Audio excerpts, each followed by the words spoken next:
Good morning सभी साथियों को नमस्कार।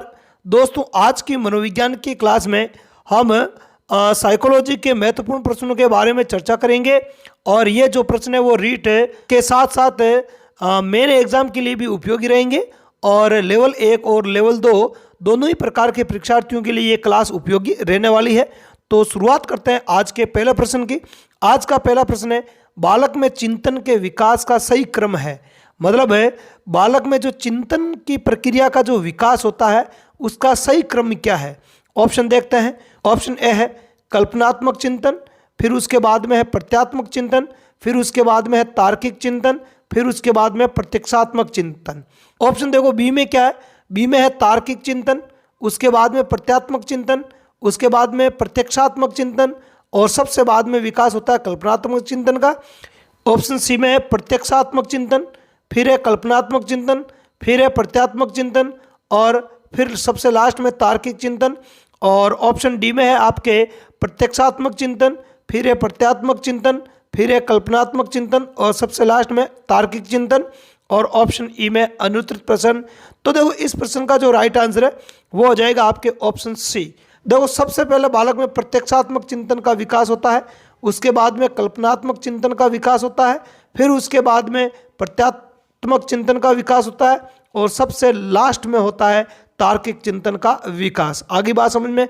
यहाँ पर अगर अपन प्रत्यक्षात्मक चिंतन की बात करें तो ये अपने 0 से 2 वर्ष की आयु में विकसित होता है और कल्पनात्मक जो चिंतन है वो 2 से 7 वर्ष की आयु में और प्रत्यात्मक चिंतन है वो 7 से 12 वर्ष की आयु में और फिर तार्किक चिंतन है वो 12 वर्ष के बाद अर्थात 12 वर्ष से आगे फिर विकास होता है उसका।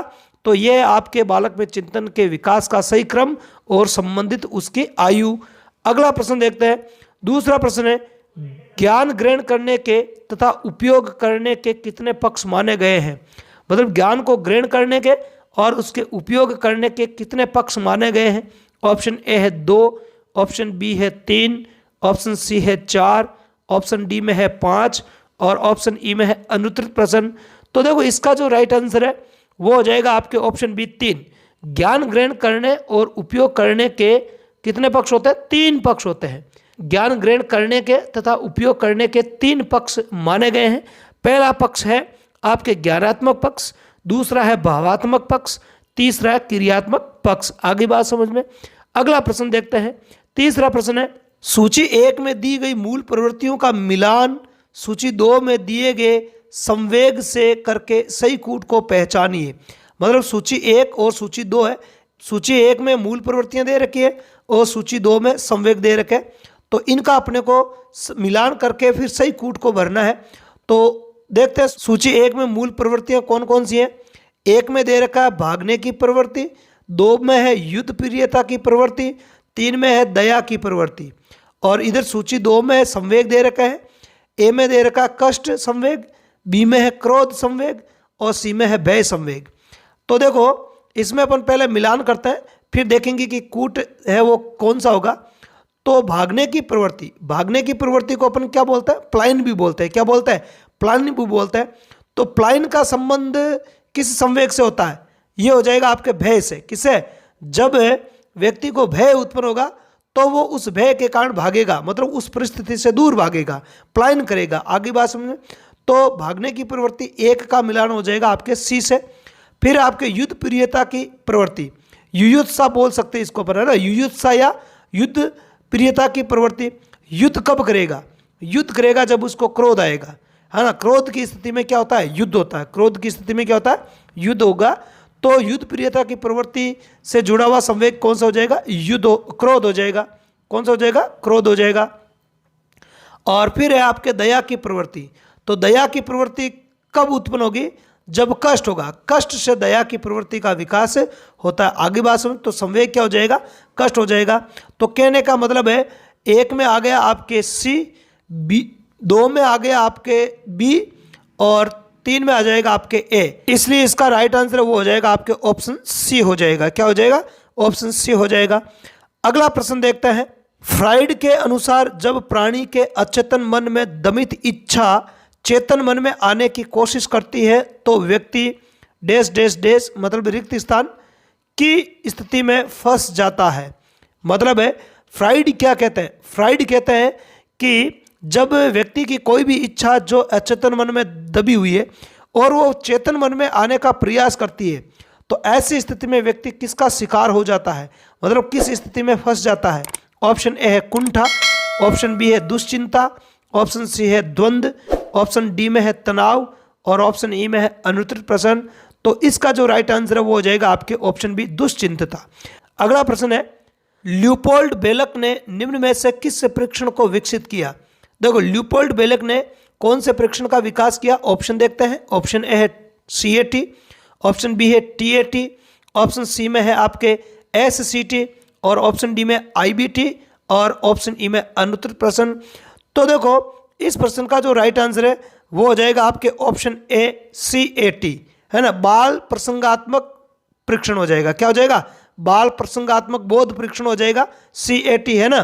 तो CAT की फुल फॉर्म क्या हो जाएगी, चिल्ड्रन एप्रिसिएशन टेस्ट हो जाएगा, ठीक है।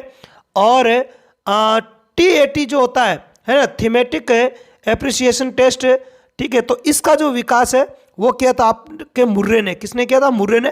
फिर बाद में मॉर्गन भी उसके साथ में जुड़ गए थे, फिर बाद में मुर्रे और मॉर्गन ने मिलकर उसमें संशोधन किए थे। और SCT जो है जिसको बोलते हैं सेंटेंस कंप्लीट टेस्ट, है ना, वाक्य पूर्ति परीक्षण, तो वाक्य पूर्ति परीक्षण है उसका जो विकास करने वाले थे आपके पाइन व टेंडलर। कौन थे, पाइन व टेंडलर। और लास्ट में आपके IBT इंक ब्लोट टेस्ट, तो इसका विकास किया था आपके हरमन रोरसा ने। किसने, हरमन रोरसा ने किया था। अगला प्रश्न है, गेरट ने बुद्धि के कितने प्रकार माने। ऑप्शन ए है 3, ऑप्शन बी में है 4, ऑप्शन सी में है 5, ऑप्शन डी में है 6 और ऑप्शन ई में अनुत्तरित प्रश्न। तो देखो थार्नडाइक और गेरट दोनों ने बुद्धि के कितने प्रकार माने थे, 3 प्रकार माने थे। कितने प्रकार माने, 3 प्रकार माने। वो कौन कौन से थे, एक मूर्त बुद्धि, दूसरा अमूर्त बुद्धि और तीसरा सामाजिक बुद्धि था। आगे बात समझ में। अगले प्रश्न को देखने से पहले एक महत्वपूर्ण सूचना दे दूं सभी को, और महत्वपूर्ण सूचना यह है कि आप हमारे YouTube चैनल के अतिरिक्त टेलीग्राम चैनल से भी जुड़ सकते हो।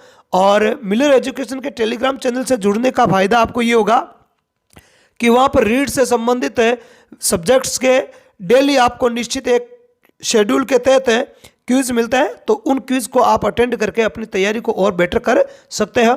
और ये क्लास आपको पूरा देखने के बाद यदि अच्छी लगे तो इसको लाइक और अपने दोस्तों में शेयर जरूर करना है। 7वां प्रश्न है, बच्चे जैसा व्यवहार करना एक उदाहरण है। ऑप्शन ए यौक्तिकीकरण, ऑप्शन बी है प्रतिगमन, ऑप्शन सी है प्रक्षेपण, ऑप्शन डी है विस्थापन और ऑप्शन ई में अनुत्तरित प्रश्न।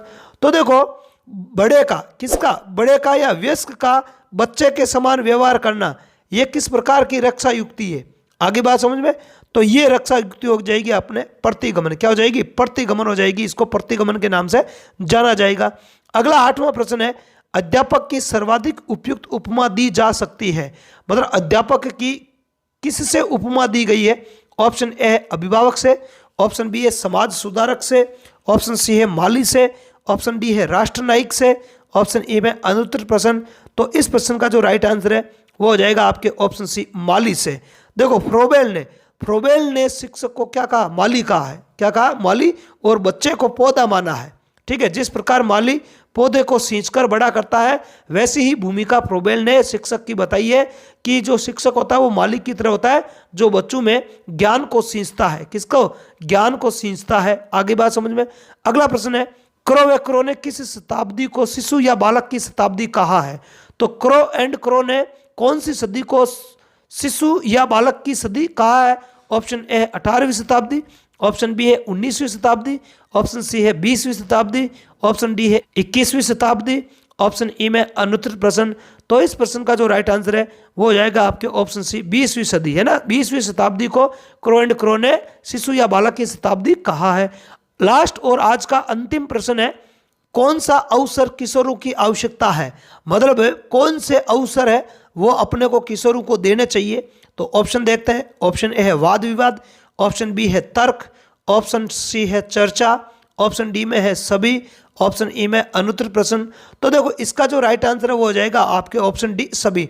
देखो किशोर जो होते हैं उनको वाद विवाद का भी मौका मिलना चाहिए उनको तर्क करने का भी मौका मिलना चाहिए और चर्चाओं में शामिल होने का भी उनको मौका मिलना चाहिए। तो ये सभी मौके या अवसर उनको उपलब्ध होने चाहिए। तो आज की क्लास में इतना ही। कल एक नई क्लास के साथ फिर आपसे 6:05 में मॉर्निंग में मुलाकात होगी। तब तक के लिए धन्यवाद। जय हिंद।